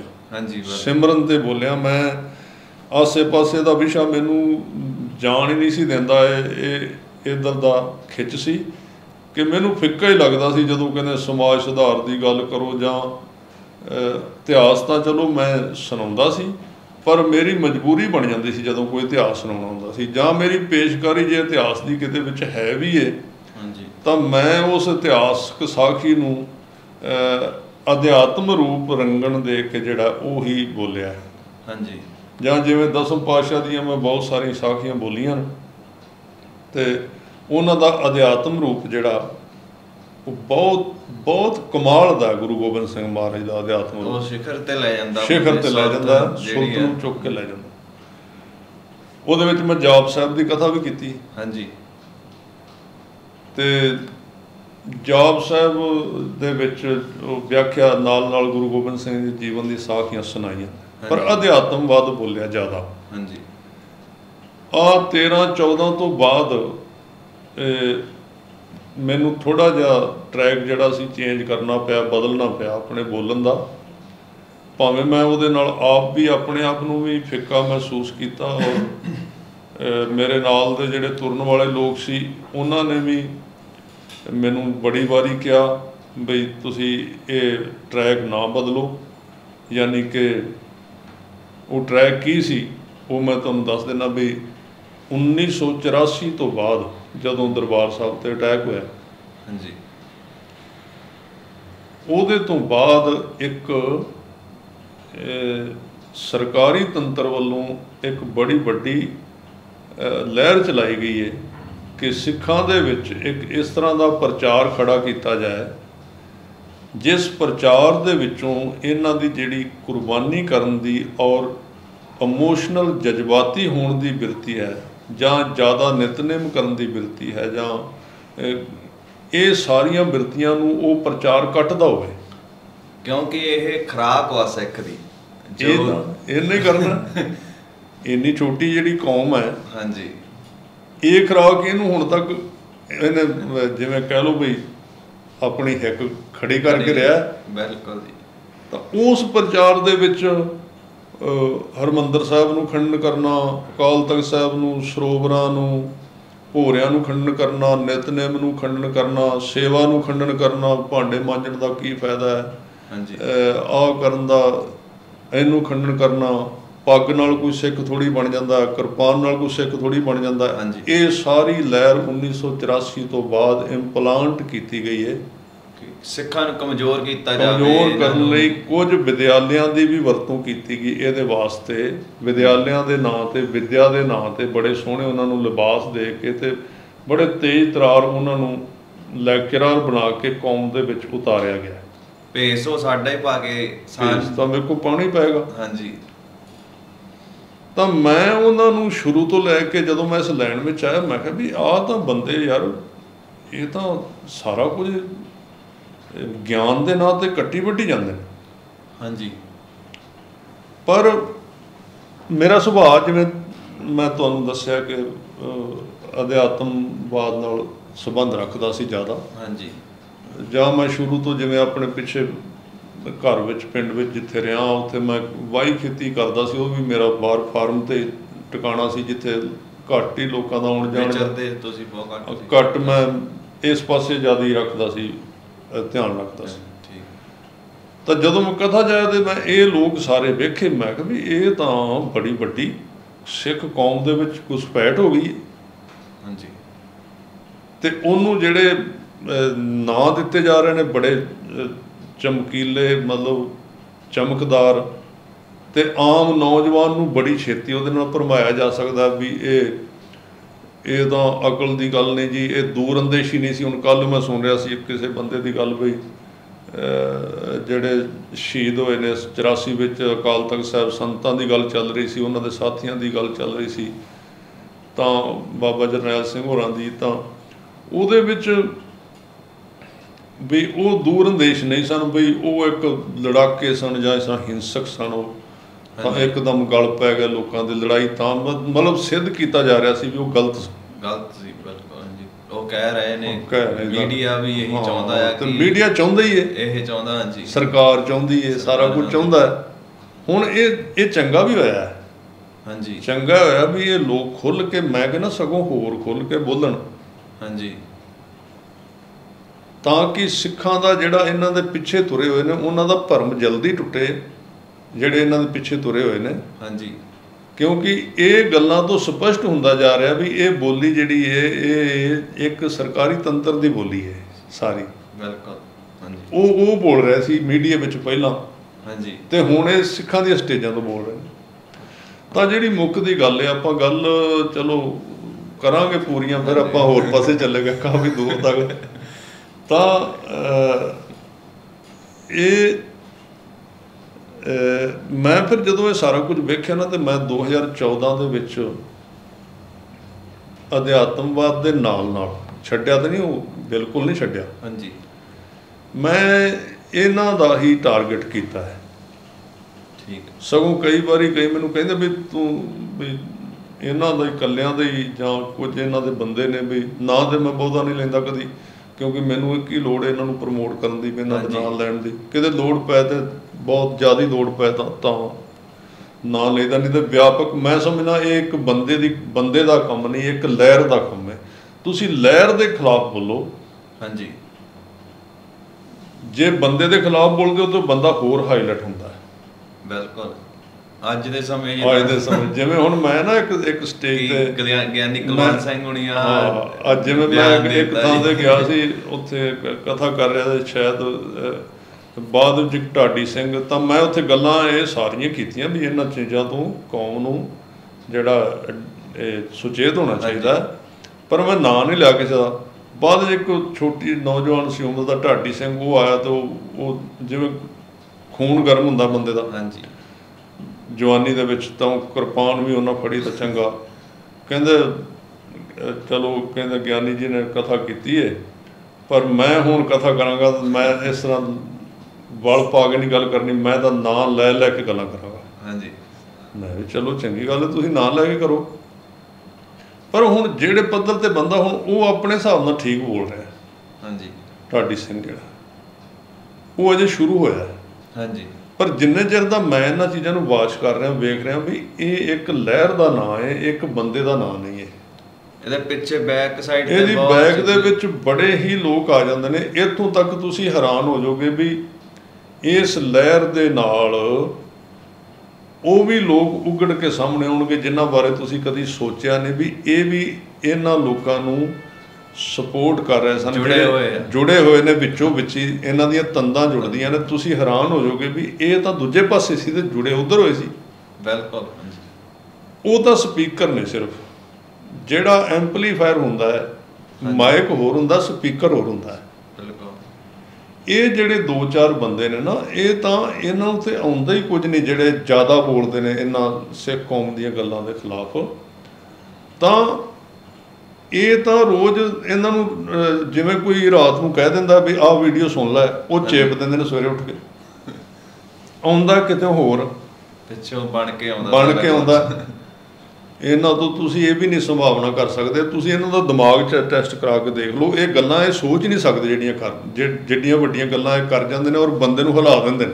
ਹਾਂਜੀ, ਵੀ ਯਾਰ ਗੱਲ ਤਾਂ ਠੀਕ ਲੱਗਦੀ ਹੈ, ਚੇਤਾ ਕਰ ਦਿੰਦੇ ਆ, ਜਿਵੇਂ ਦੋ ਚੇਤਾ ਕਰ ਦਿੰਦੇ। ਜਿਵੇਂ ਪਿੱਛੇ ਜੀ ਗੱਲ ਚੱਲੀ ਕਿ ਜਿੰਨੇ ਸੰਤ ਸੀ ਨਾ, ਇਹ ਬਾਬਾ ਅਤਰ ਸਿੰਘ ਜੀ ਹੋ ਗਏ, ਮਸਤੂਆਣੇ ਵਾਲੇ ਹੋ ਗਏ, ਜਾਂ ਬਾਬਾ ਈਸ਼ਰ ਸਿੰਘ ਜੀ ਹੋ ਗਏ, ਇਹ ਸਾਰੇ ਫੌਜ ਵਿੱਚੋਂ ਆਏ ਨੇ। ਹਾਂਜੀ, ਇਹ ਗੱਲ ਚੱਲੀ, ਬੜੀ ਚੱਲੀ ਗੱਲ। ਇਹ ਮੈਂ ਸੁਣੀ ਵੀ, ਸਾਡੇ ਗੁਰੂ ਘਰ ਉੱਥੇ ਬੈਠ ਕੇ 3-4 ਜਣੇ ਗੱਲ ਵੀ ਕਰ ਰਹੇ ਸੀ। ਚੱਲੀ ਗੱਲ ਬਹੁਤ ਜ਼ਿਆਦਾ, ਬਈ ਇਹ ਫੌਜ ਵਿੱਚੋਂ ਆਏ ਨੇ ਔਰ ਅੰਗਰੇਜ਼ਾਂ ਨੇ ਇਹਨਾਂ ਨੂੰ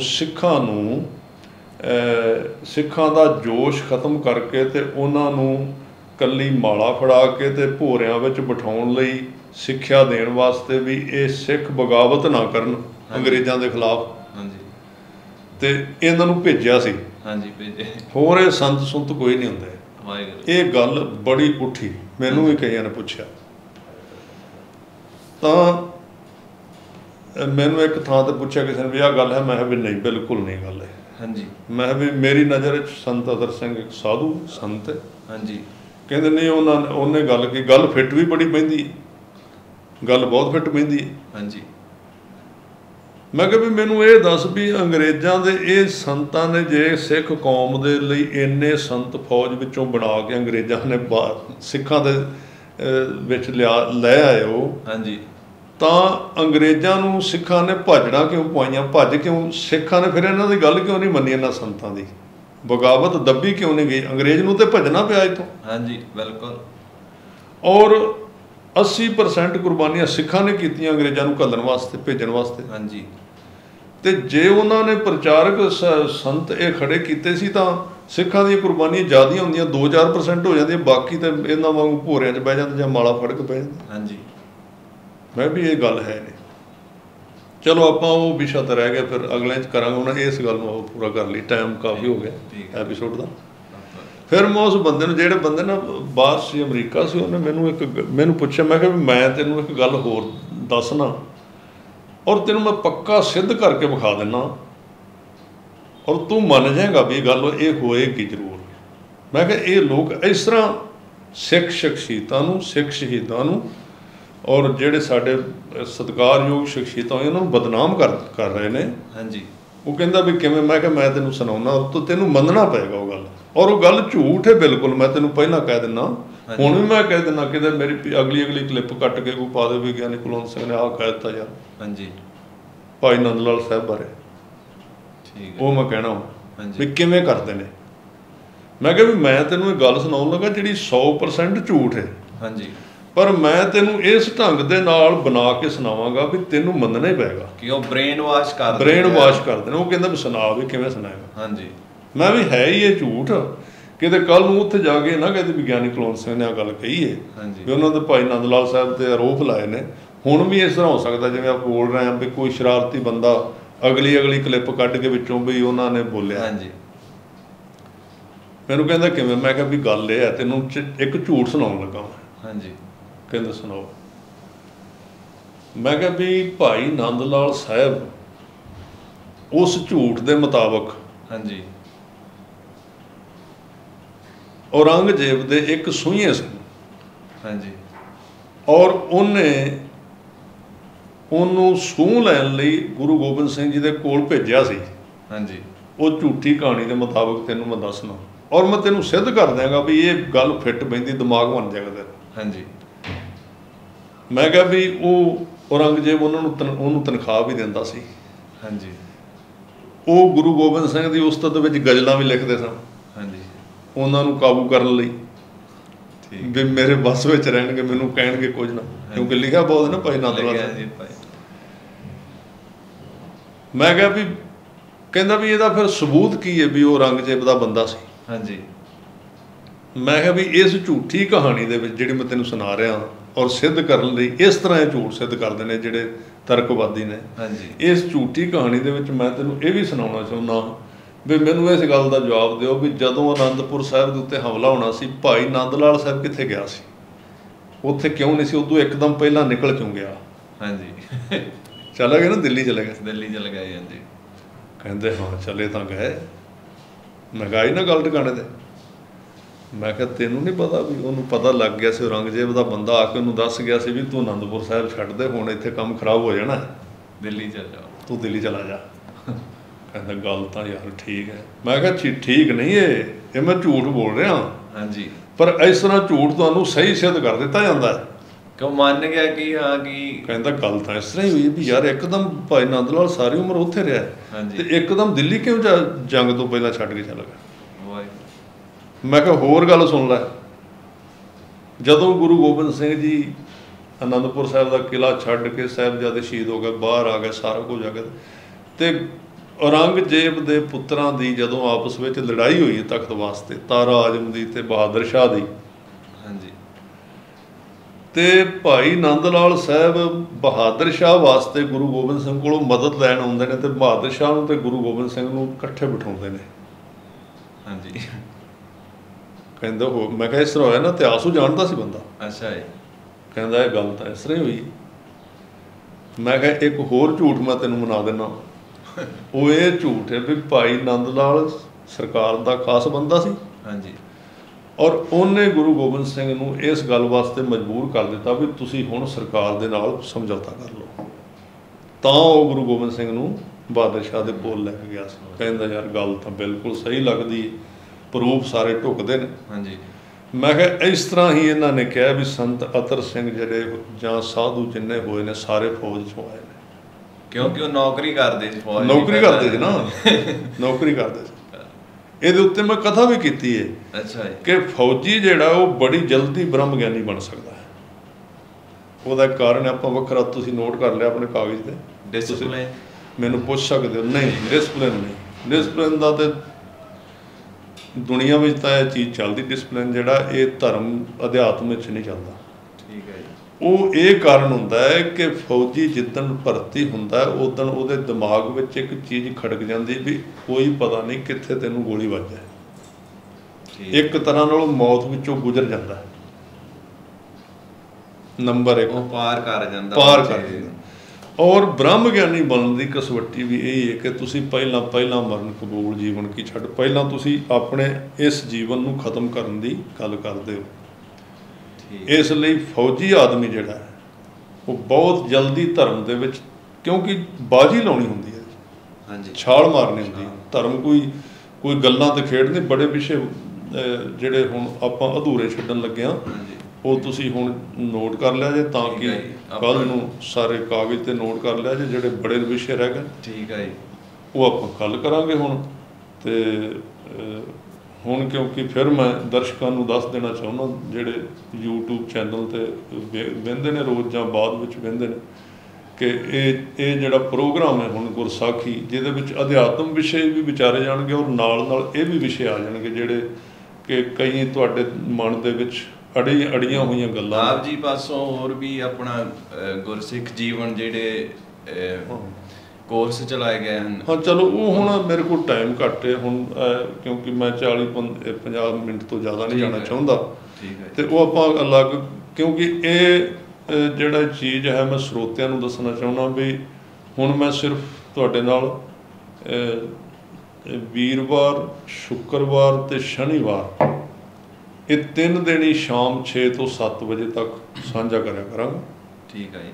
ਕਿਉਂਕਿ ਸਾਡੇ ਜਿਹੜੇ ਕੰਮ ਕਈ ਬੰਦ ਪਏ ਸੀ, ਜਿਹਦੇ ਕਰਕੇ ਮੈਂ ਲਗਾਤਾਰ ਪਿੱਛੇ ਥੋੜ੍ਹੇ ਦਿਨ ਕਥਾ ਕੀਤੀ ਹੈ YouTube 'ਤੇ। ਉਹ ਹੁਣ ਸਾਡੇ ਕੰਮ ਸ਼ੁਰੂ ਹੋ ਜਾਣ। ਲੜੀਵਾਰ ਕਥਾ ਸਾਡੀ ਬੰਦ ਹੋਈ ਸੀ, ਉਹ ਅਸੀਂ ਕਰਨੀ ਹੈ। ਹੋਰ ਸਾਡੇ ਕੋਰਸ ਦੇ ਕੰਮ ਨੇ, ਜਾਂ ਸਾਡੇ Zoom ਦੇ ਉੱਤੇ ਸੈਮੀਨਾਰ ਚੱਲਦੇ, ਜਾਂ ਸਾਡੇ ਨਾਮ ਸਿਮਰਨ ਵਾਲੇ ਜਿਹੜੇ ਗਰੁੱਪ ਨੇ, ਜਿਹੜੇ ਅਭਿਆਸ ਕਰ ਰਹੇ ਨੇ ਬਾਣੀ ਦਾ, ਉਹਨਾਂ ਦਾ ਹੁਣ ਉਹਨਾਂ ਨਾਲ ਸਾਡੀ ਮੇਰੀ ਵਾਰਤਾਲਾਪ ਵੀ ਹਫ਼ਤੇ ਬਾਅਦ ਹੁੰਦੀ ਰਹਿੰਦੀ। ਉੱਧਰ ਵੀ ਟਾਈਮ ਲੱਗਦਾ। ਤਾਂ ਮੈਂ 3 ਦਿਨ ਹੀ ਤੁਹਾਡੇ ਨਾਲ ਇਹ ਗੱਲ ਸਾਂਝੀ ਕਰਾਂਗਾ, ਪਰ ਕਰਾਂਗਾ ਹੁਣ ਇਸ ਰੂਪ ਦੇ ਵਿੱਚ ਜਿਵੇਂ ਤੁਸੀਂ ਅੱਜ ਵੇਖਿਆ। ਪਹਿਲਾਂ ਮੈਂ ਇਕੱਲਾ ਬੋਲਦਾ ਸੀ ਤੇ ਹੁਣ ਅੱਜ ਤੋਂ ਅਸੀਂ ਸੋਚਿਆ ਕਿ ਇਹਨੂੰ ਇੱਕ ਡਿਸਕਸ਼ਨ, ਇੱਕ ਗੋਸ਼ਟੀ, ਜਿਵੇਂ ਗੁਰੂ ਸਾਹਿਬ ਨੇ ਗੱਲਾਂ ਬਾਤਾਂ ਕੀਤੀਆਂ ਨੇ, ਤੇ ਹੋਰ ਵੀ ਬੜੇ ਵਿਸ਼ੇ ਅਸੀਂ ਵਿਚਾਰਾਂਗੇ। ਤੇ ਨੰਬਰ 1 ਮੈਂ ਤੁਹਾਨੂੰ ਦੇਣਾ, ਅਸੀਂ ਸ਼ਾਇਦ ਉਹਦੇ ਉੱਤੇ ਪਾ ਵੀ ਦੇਈ YouTube ਦੇ, 9815578122 ਭਾਈ ਮਨਪ੍ਰੀਤ ਸਿੰਘ ਕੋਲ ਨੰਬਰ ਹੈ। ਜੇ ਤੁਹਾਡੇ ਕੋਈ ਇਹ ਸੁਣਨ ਤੋਂ ਬਾਅਦ ਕੋਈ ਤੁਹਾਨੂੰ ਸਵਾਲ ਉੱਠਦਾ, ਕੋਈ ਖਿਆਲ ਉੱਠਦਾ, ਤਾਂ ਤੁਸੀਂ ਉਸ WhatsApp 'ਤੇ ਪਾ ਸਕਦੇ ਹੋ। ਅਸੀਂ ਯਤਨ ਕਰਾਂਗੇ, ਜੇ ਸਾਡੇ ਕੋਲ ਟਾਈਮ ਹੋਇਆ, ਪੱਕਾ ਨਹੀਂ ਤੁਹਾਡੇ ਨਾਲ ਅਸੀਂ ਪ੍ਰੋਮਿਸ ਇਹ ਕਰਦੇ ਕਿ ਅਸੀਂ ਤੁਹਾਡੇ ਸਵਾਲ ਦਾ ਜਵਾਬ ਵੀ ਦਿਆਂਗੇ। ਇੱਕ ਤਾਂ ਸਾਡੇ ਕੋਲ ਟਾਈਮ ਹੋਇਆ ਤਾਂ ਦਿਆਂਗੇ, ਕਿਉਂਕਿ ਸਾਡੇ ਆਪਣੇ ਵਿਸ਼ੇ ਬਹੁਤ ਪਏ ਨੇ ਕਹਿਣ ਵਾਲੇ।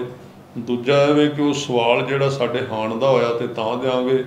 ਇਹ ਨਹੀਂ ਵੀ ਤੁਸੀਂ ਚੁੱਕ ਕੇ ਪੁਰਾਣੇ ਉਹ ਇੰਟਰਨੈਟ ਤੋਂ 2-3 ਜਿਹੇ ਸਵਾਲ ਨੇ ਉਹ ਹੀ ਪਾਈ ਜਾਓ ਵੀ ਆਹ ਹੋਇਆ ਜੋ ਹੋਇਆ, ਉਹ ਨਹੀਂ। ਅਸੀਂ ਤਾਂ ਇੱਕ ਇਹ ਹੈ ਕਿ ਤੁਹਾਡਾ ਸਵਾਲ ਠੀਕ ਹੋਇਆ ਤੇ, ਕਿਉਂਕਿ ਜਿਹੜਾ ਸਵਾਲ ਗਲਤ ਹੁੰਦਾ ਉਹਦਾ ਉੱਤਰ ਕਦੀ ਠੀਕ ਨਹੀਂ ਆ ਸਕਦਾ। ਆਪਾਂ ਪੜ੍ਹਦੇ ਨਾ, ਬਿਲਕੁਲ, ਜਿਹਦੀ ਰਕਮ ਜਿਹੜੀ ਸਵਾਲ ਕੁਐਸਚਨ ਹੀ ਗਲਤ ਹੋ ਜਾਏ ਉਹਦਾ ਉੱਤਰ ਕਿਵੇਂ ਦਿਓਗੇ? ਕਈ ਕਹਿੰਦੇ ਉੱਤਰ ਨਹੀਂ ਦਿੰਦੇ, ਜਵਾਬ ਨਹੀਂ ਦਿੰਦੇ। ਜੇ ਅਸੀਂ ਉਹ ਤੁਹਾਡੇ ਸਵਾਲ ਹੀ ਗਲਤ ਨੇ ਸਾਰੇ, ਉੱਤਰ ਕੀ ਦਈਏ? ਕਈ ਉਹੀ 4-5 ਸਵਾਲ ਆ ਜੀ ਉਹਨਾਂ ਦੇ। ਬਸ ਉਹੀ ਗੱਲ ਦੱਸੀ ਨਾ ਜਿਹੜੀ ਆਪਾਂ ਜਿੱਥੋਂ ਆਪਾਂ ਸ਼ੁਰੂ ਕੀਤੀ ਸੀ, ਆਪਾਂ ਹੋਰ ਪਾਸੇ ਚਲੇ ਗਏ ਹਾਂ ਵੀ ਲੋਕ ਕਰਦੇ ਸਾਰੀ ਉਮਰ ਕੰਮ ਹੋਰ ਨੇ ਤੇ ਬਾਅਦ ਵਿੱਚ ਧਰਮ ਦੇ ਠੇਕੇਦਾਰ ਬਣ ਕੇ ਪਏ, ਉਹਦੀ ਵਿਆਖਿਆ ਕਰਦੇ ਨੇ। ਉਹ ਤੋਂ ਆਪਾਂ ਥੋੜਾ ਜਿਹਾ ਸਾਈਡ, ਉਹਦੇ ਤੋਂ ਸਾਈਡ ਨੂੰ, ਉਹ ਕੱਲ ਨੂੰ ਫਿਰ ਆਪਾਂ ਲਾਵਾਂਗੇ ਉਸੇ ਵਿਸ਼ੇ ਨੂੰ, ਤੇ ਉਹ ਤੁਸੀਂ ਨੋਟ ਕਰਕੇ ਰੱਖੋ। ਤੇ ਹੁਣ ਇੰਨੀਆਂ ਬੇਨਤੀਆਂ ਪ੍ਰਵਾਨ ਜੀ। ਵਾਹਿਗੁਰੂ ਜੀ ਕਾ ਖਾਲਸਾ, ਵਾਹਿਗੁਰੂ ਜੀ ਕੀ ਫਤਿਹ।